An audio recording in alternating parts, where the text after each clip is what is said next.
Have you ever stopped to think about what actually weighs you down the most in life?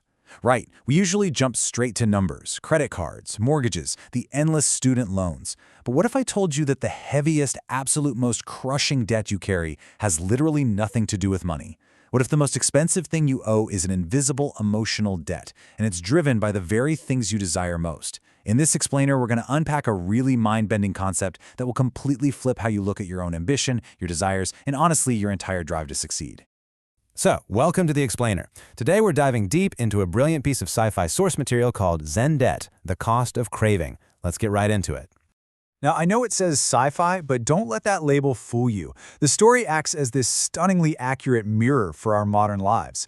It forces us to ask some pretty terrifying, honest questions about why we push ourselves so incredibly hard.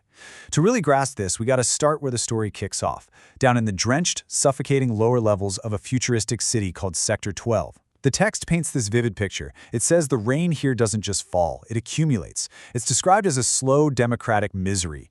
It's a place where everything is just rusted, waterlogged, breathing with this heavy resignation. And honestly, it's a perfect metaphor for the modern rat race.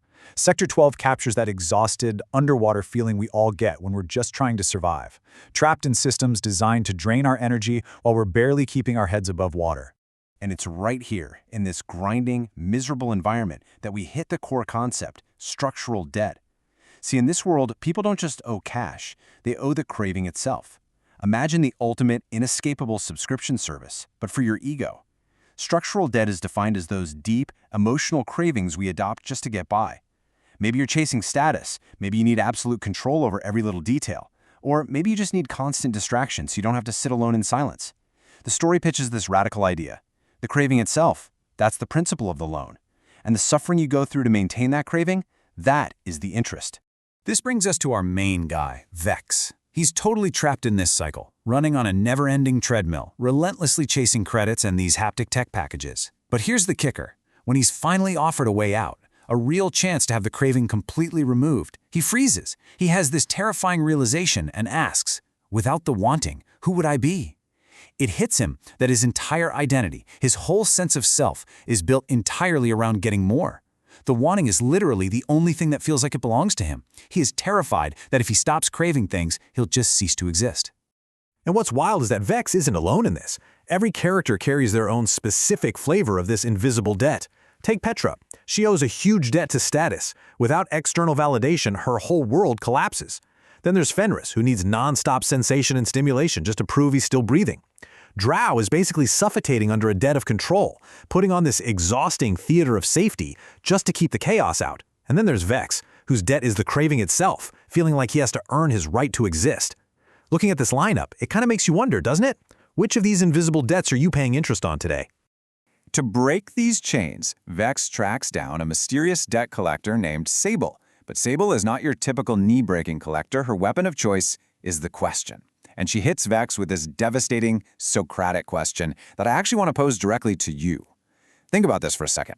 When did you first decide that you were the kind of person who had to want things in order to deserve to exist? Man, just let that sink in. When did you learn that your baseline existence simply wasn't enough? That you had to constantly strive, achieve, and desire just to earn your space in the world? For Vex, that single question unlocks a massive foundational memory. He flashes back to being 8 years old, sitting at the kitchen table late at night, watching his totally exhausted mother work herself to the bone. In this brilliant, tragic flash of childhood intuition, little Vex realized that his mom's relentless drive was her way of expressing love. So, to get that love, he felt he had to mirror it. He had to want hard. Right there at that kitchen table, he installed a trauma response. He decided that wanting things was the literal currency for love and safety. If he ever stopped wanting, he'd be a bad return on her investment. So he built this engine of craving, and he just never figured out how to switch it off. So, how do you shut down an engine that's been running hot for 23 years? Well, first, you have to change your environment. Sable, the debt collector, operates out of the Ashford building, specifically on the floor with no number. Now, unlike the noisy, squalid drama of the lower sectors, Sable's sanctuary is just clean. It's a quiet space with bare wood floors and a rain-streaked window. It represents absolute clarity, cutting through the deafening noise of the world outside. It's a space that actively refuses drama. It gives you an atmosphere where you can finally stop running, drop your shoulders, and just breathe. The story strongly suggests that we all need to find our own floor with no number, a dedicated place to just pause. But getting to that floor with no number doesn't mean you're instantly cured. Sable gives Vex a really stark warning. Suffering is the interest, and suffering compounds. She explains that if you just ignore your structural debt, it doesn't just freeze in place. No, leaving that craving unchecked actually deepens the pain over time. The shape your life has taken around all that wanting, it hardens, and the physical and mental toll will only multiply. Basically, you can't outrun it forever. The bill always comes due. Now, you might be wondering, if Sable is offering freedom, why even use the terrifying language of a debt collector? Why all the loan terminology? Well, Sable unpacks this brilliant paradox. She tells Vex people will not accept liberation freely given. It makes total sense, right? People who've spent their whole lives surviving in a transactional, predatory system literally cannot comprehend a pure gift. If she just offered freedom, they'd immediately ask, okay, what's the catch? So she uses the familiar, rigid structure of a debt as a delivery mechanism. The illusion of owing something gives them the framework and the safety they need to cross the threshold so she can finally set them free. Of course, not everyone is ready for that kind of freedom.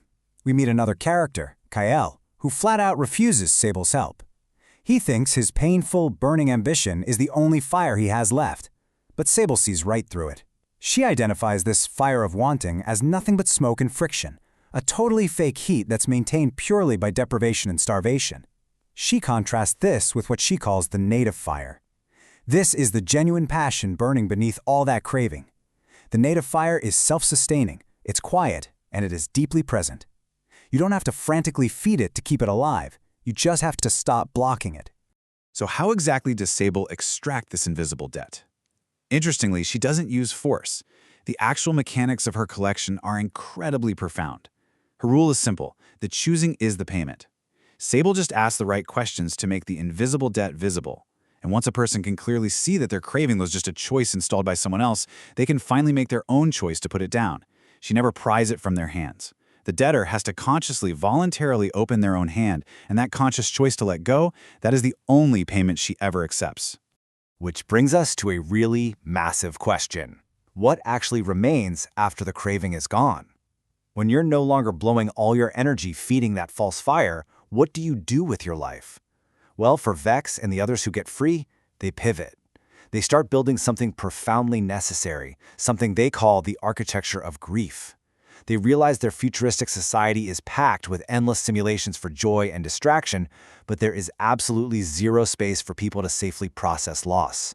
So they set out to build physical, sensory containers where people can actually feel their grief instead of just running from it. Kale and Vex figure out that fresh, acute grief doesn't need fake, fluffy comfort. It actually requires a very specific geometry. First, it needs genuine darkness, not some forced, cheery false light. Second, it needs resistance rather than softness. When you're grieving, you need to feel the full, heavy weight of your loss met with something sturdy. And third, they realize grief needs edges. It needs to hold the bereaved tightly, giving them a sense of physical containment rather than some immersive, endless depth where they feel like they're just free-falling forever. It is a completely revolutionary way to look at managing human pain. We get to see the real power of this new architecture through a character named Tolo. He's this terrifying local boss, but it turns out he's hiding an immense amount of pain. See, Tolo constantly burns sandalwood cones in his office. For 25 years, he just thought it was a quirky habit. But Sable reveals the truth. The sandalwood is actually a hyper-controlled management system for the grief of losing his 19-year-old sister. He aggressively managed his pain by keeping the whole world at a transactional distance, and the scent of sandalwood was the only thing he allowed past his armor. When Tolo finally lets that management system go, he discovers something beautiful. His sister's memory isn't a void that's going to destroy him. It's a presence he can finally, safely sit with. But as Vex and his team dedicate themselves to building these grief containers for other people, Sable drops one final, absolutely vital piece of wisdom. She points out that the work of holding other people's grief generates its own accumulation. She's reminding them that even the healers, the caretakers, the guides, they all need a commensurate container for their own emotional burdens. You simply cannot endlessly absorb the pain of the world without a safe space to discharge it. If you try to just hold it all, that unreleased wake is just going to build a brand new structural debt right inside of you. And that brings us to the end of our explainer today, leaving us with one final, deeply provocative thought to chew on. Look, we all have coping mechanisms. We all have these intense cravings that we use to prove we deserve to exist. But what is the native fire burning quietly beneath your own invisible debt? If you finally stop gripping so tightly to your need for status or control or endless distraction, what is the beautiful, self-sustaining thing you could build if you just open your hand and set the craving down? Take some real time to think about that. Thanks so much for exploring this with me today, and I'll catch you in the next one.